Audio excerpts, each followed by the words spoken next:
اچھا ایک مسئلہ یہ پیش آتا ہے کہ شاور سے جب انسان غسل کر رہا ہو تو اس میں ایک احتیاط مجتہدین نقل کرتے ہیں. دیکھیے عام طور پر وہ افراد کے جو کہ شاور سے غسل نہیں کرتے، مثلا بالٹی سے وضو کر رہے ہیں، لوٹے سے وضو کر رہے ہیں، بہت سے جیسے بزرگ حضرات ابھی بھی شاور وغیرہ کو پسند نہیں کرتے، ان کے لیے تو مسئلہ نہیں ہے، کوئی احتیاط نہیں ہے. لیکن شاور سے جو مسلسل پانی بہ رہا ہوتا ہے،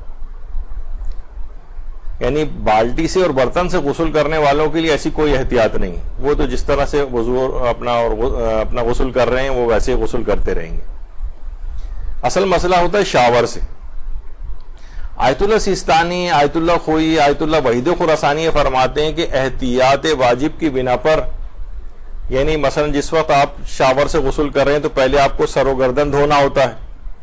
اور اس کے بعد نچلا دھڑ دھونا ہوتا ہے. نچلے دھڑ میں بھی کچھ فقہا جو ہیں وہ کہتے ہیں دائیں اور بائیں کا فرق ہے، پہلے دایاں دھوئیں گے دھڑ، پھر بایاں دھوئیں گے. تو یہ تینوں علماء یہ کہتے ہیں کہ مثلا آپ شاور کے نیچے کھڑے ہوئے ہیں تو آپ یہ نہیں کر سکتے کہ خود ہی نیت آپ نے کر لی کہ اب یہ میرا سر و گردن ہو گیا اور اس کے بعد اب میں جو ہے اب جو پانی ڈل رہا ہے خود بخود نیچے، یہ میں نچلا دھڑ دھو رہا ہوں. وہ فرماتے ہیں کہ احتیاط واجب کی بنا پر یا تو آپ کو شاور بند کر دیں یا اس کی دھار سے باہر آ جائیں اور پھر اس کے بعد دوبارہ نچلا دھڑ دھونے کے لیے دھار کے نیچے جائیں یا شاور کو دوبارہ کھولیں. یہ احتیاط واجب کی بنا پر ہے. یعنی آیت اللہ سیستانی، آیت اللہ خوئی، آیت اللہ وحید خراسانی فرماتے ہیں کہ شاور کے سلسلے میں احتیاط یہ ہے کہ احتیاط واجب کی بنا پر یا تو شاور کو بند کریں یا اس کی دھار سے باہر آ جائیں. دھار سے باہر آنے پہ بھی میں نے سنا تھا، پتہ نہیں کسی جگہ ہوا تھا، خاتون چھلانگ مار کے دھار سے باہر آئی تھی تو گر گئی تھی، وہ ہڈی بھی ٹوٹ گئی تھی ان کی. تو اس طرح کی کوئی حرکت نہ کریں. یعنی بس یہ ہے کہ نارمل طریقے سے جس طریقے سے بھی ایک شاور بند کر دیں اور پھر دوبارہ کھول لیں نچلا دھڑ دھونے کے لیے. اچھا لیکن جو دیگر علماء ہیں، مثلا آیت اللہ شبیری زنجانی ہیں، آیت اللہ سعید الحکیم ہیں، آیت اللہ اسحاق فیاض ہیں، ناصر مکارم شیرازی ہیں یا رہبر معظم ہیں، ان کے نزدیک یہ والی احتیاط نہیں، ان کے نزدیک یہ والی احتیاط نہیں ہے. اور یعنی اس کے نیچے ہی کھڑے کھڑے آپ چاہیں تو نیت اپنی کر سکتی ہیں. یعنی جو ان کے مقلدین ہیں کہ اب یہ میرا سر و گردن دھل گیا، اب میں نچلا دھڑ دھو رہی ہوں، اس کے لیے شاور کو بند کرنا یا اس کی دھار سے باہر نکلنا یہ ضروری نہیں. تو آیت اللہ سیستانی کے جو مقلدین ہیں، رہبر کے تو مقلدین کے لیے ویسے بھی احتیاط نہیں ہے. وہ اگرچہ کہتے ہیں کہ احتیاط واجب کی بنا پر یہ دو کام کرنے پڑیں گے، ان دونوں میں سے کوئی سا ایک. لیکن ان مراجع کی طرف اگر رجوع کر لیا جائے، اگر سیستانی کے جو تقلید میں ہیں وہ شبیری زنجانی کی طرف رجوع کر لیں گے، اسحاق فیاض یا سعید الحکیم کی طرف، کیونکہ وحید خراسانی بھی احتیاط واجبی لگاتے ہیں، تو اس سلسلے میں ان کے مقلدین ان مراجع کی طرف رجوع کر سکتے ہیں. اچھا بعض اوقات اس کی تو ابھی میں تفصیل میں نہیں جا رہا کہ کسی جسم کو اپنے پاک کرنے میں یا چیز کو پاک کرنے میں بھی یہی والا مسئلہ آ سکتا ہے. مثلا آپ پانی آپ ڈال رہی ہیں اور مسلسل پانی تو آپ یہ نہیں کر سکتے، جیسے کسی چیز کو مثلا پیشاب کے کپڑے کو 2 دفعہ دھونا ہوتا ہے تو آپ نے خود ہی نیت کر لی کہ یہ 1 دفعہ ہو گیا اور پھر اب یہ دوسری دفعہ ہو گیا. یعنی کوئی بھی چیز بھی اگر آپ پاک کر رہی ہیں، کوئی برتن یا کوئی اور اس طرح کی چیز، تو اس میں یہ نہیں ہو سکتا کہ بس خود ہی نیت کر لیں. تو اس میں بھی یہ ہے کہ پائپ ہٹائیں یا نل کے نیچے سے اس کو نکالیں اور پھر دوبارہ اس کے نیچے لے کر جائیں. اس طرح سے یہ 2 بنے گا. تو بہرحال اس میں مسئلہ یہ ہے کہ اگر ایسی کوئی غلطی سابقہ ہوتی رہی ہو، یعنی اس طرح کا کسی نے خیال نہیں کیا جبکہ احتیاط واجب کی بنا پر یہ ضروری تھا، تو اس کا نتیجہ کیا نکلے گا؟ اس میں یہ ہوگا کہ اگر اب بھی ہم شبیری زنجانی، سعید الحکیم یا اسحاق فیاض میں سے کسی ایک کی طرف رجوع کر لیں تو سابقہ تمام ہمارے غسل بھی ٹھیک ہو جائیں گے، ابھی بھی ٹھیک ہو جائے گا اور آئندہ بھی ٹھیک رہیں گے. یعنی بس اس کے نیچے ہی کھڑے کھڑے ہم یہ نیت کر لیں کہ یہ ہمارا سر و گردن ہو گیا اور یہ ہمارا نچلا دھڑ اب ہم دھو رہے ہیں.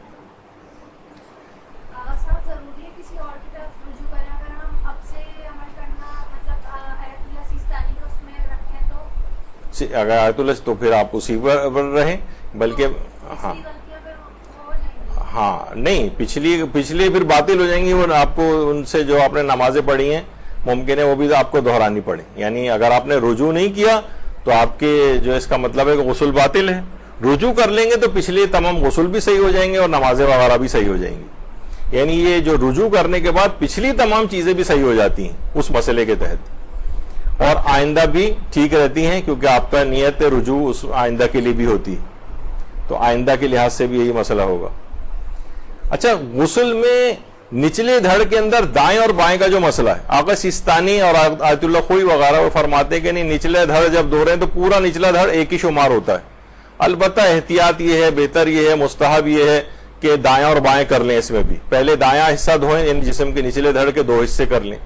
تو یہ والا جو مسئلہ اگر کوئی اس طور پہ یہ کرنا چاہ رہا ہے یا کسی ایسے مرجع کی تقلید میں ہے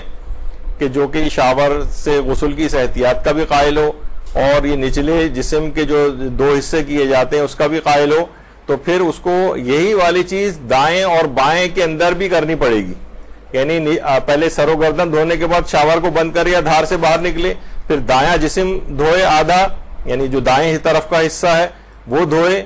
اور پھر اس کے بعد شاور کو بند کرے یا پھر اس کی دھار سے باہر نکلے اور اس کے بعد پھر بایاں جسم دھوئے.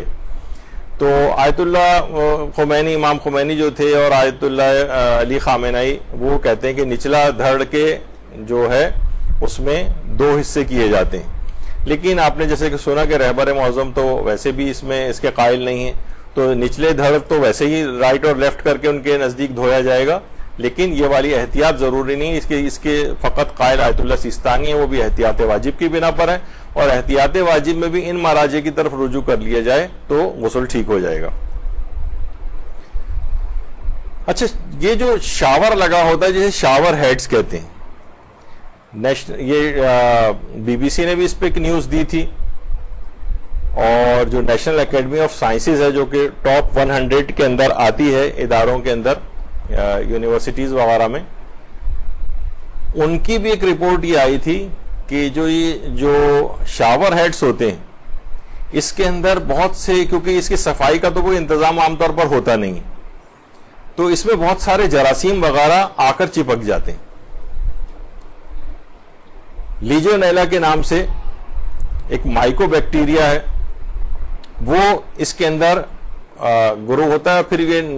ناک کے ذریعے یہ پھیپڑے میں جا کے نیمونیا بھی کاز کر سکتا ہے، اور ریسپریٹری جو بیماریاں ہیں، انفیکشنز وغیرہ ہیں سانس کی نالی کی، وہ بھی کرتا ہے. اور آج کل تو آپ کو پتہ ہے جیسے کووڈ وغیرہ اور یہ سب کچھ بھی ظاہر آدمی ہر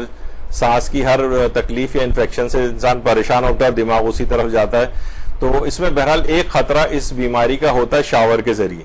کیونکہ شاور ہر وقت بس اس کے اندر وہ نمی جگہ رہتی ہے، تو وہاں پر کیونکہ اس کی صفائی کا اندر سے انتظام نہیں ہوتا ہے شاور ہیڈز کا، تو اس میں جراثیم آ کر بیٹھ جاتے ہیں، اور اس کے بعد جب آپ کھولتے ہیں اور آپ کے ناک کے ذریعے آپ کے جسم کے اندر چلے جاتے ہیں تو یہ انفیکشن کاز کر سکتے ہیں. کوئی بوڑھا ٹائپ کا آدمی جس کی امیونٹی لیول کافی کم ہے تو اس کو نیمونیاز وغیرہ بھی ہو سکتی ہیں. تو بہرحال اگر کہا جاتا ہے کہ اگر ہر 3 مہینے میں ایک دفعہ ایک معمولی سے ایک پروسیجر اگر گھر کے اندر ہی کر لیا جائے، وہ یہ ہے کہ عام طور پر ایک تھیلی سی اس کے اوپر باندھ دی جائے، اور اس تھیلی کے اندر پہلے سے کچھ آپ لیمو وغیرہ نچوڑ دیں، کچھ نمک وغیرہ ڈال دیں، اور اس کے بعد آگے سے بند کر کے پیچھے سے پانی کھول دیں، اور 2 گھنٹے تک تقریباً اس طرح سے رکھیں. تو یہ جتنے بھی اس کے اندر لیجونیلا جو جراثیم ہیں، جو مائکو بیکٹیریا وغیرہ ہیں، وہ کل ہو جاتے ہیں. اس کے بعد پھر آپ تھیلی کو پھاڑ دیں اور یہ پانی نکل جائے گا. تو اس طرح سے ہر 3 مہینے میں یہ ڈس انفیکٹ ہو جائے گا، یعنی اس کی آپ نے ایک لحاظ سے اس کو صاف کر دیا اس کو. یہ ایک اور طریقہ بھی ہے کہ تھیلی کے اندر تھوڑا سا جو وینیگر ہوتا ہے، یہ سرکہ، یہ آپ اس کے اندر ڈال کے اور اس کے اوپر اس طرح کہ جو شاور ہیڈ کا جو اگلا حصہ ہے اس کے اندر ڈپ ہوا رہے، اور 2 گھنٹے تک صرف اس کو اس طرح سے رکھیں. اس کے بعد اس کو کھول دیں اور اس کے بعد پانی نارمل طریقے سے چلائیں، تو جتنے بھی جراثیم وہاں پر جمع ہو گئے ہوں گے وہ سارے کے سارے کل ہو جائیں گے، اور آپ کا یہ ڈس انفیکٹ ہو جائے گا. پھر 3 مہینے بعد دوبارہ اس کو کر لیں، تو اس سے یہ جراثیم لگنے کا اور یہ جو سانس کی کوئی بیماری ممکنہ ہو سکتی ہے اس سے بھی بچت ہو سکتی ہے. تو اس طرح سے اتنا فرق ہو جائے گا، بلکہ کافی اس کی کنڈیشننگ بھی ہو جائے گی شاور وغیرہ کی. تو یہ والا پلمبنگ کا کام بھی ہم نے آپ کو تھوڑا بہت سکھا دیا ہے یہاں پہ مسائل فقہ کے ساتھ ساتھ.